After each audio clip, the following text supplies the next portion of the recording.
All right, someone read 1 John 2, verse 5 and 6. I think you're going to read that for us. But whoever keeps his word, truly the love of God is perfected in him. But this we know that we are in him. Oh, by this we know that we are in him. He who says he abides in him ought himself also to walk just as he walked. Okay, let's do some math. Did Jesus say that we are to abide in him? Yes. All right, let's add that verse to the verse that says that those that abide in him walk as he walked. So, is it possible for us to abide in Christ? And then if we abide in him, what does that mean? What is a Christian?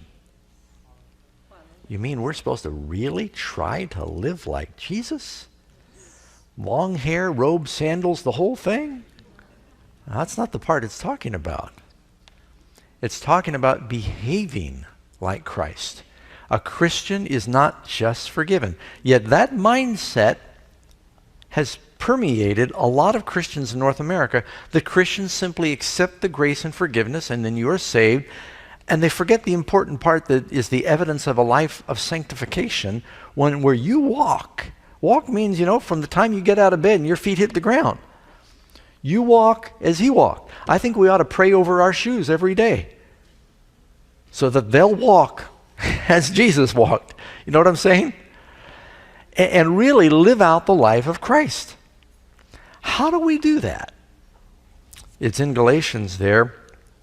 If you walk in the Spirit, we need to have Spirit-filled lives. How can we have a life in the Spirit? I tell you what, I got ahead of myself. Before I answer that question, as we've been going through Galatians, I've sort of made a vow that whenever I teach the class, I want to at least read through the entire verses we're considering so that we can say we have at least all read it together. And so go with me to Galatians 5. We're going to read verses 16. It says in the lesson 16 to 25, but I'm going to 26 because it's the last verse in the chapter.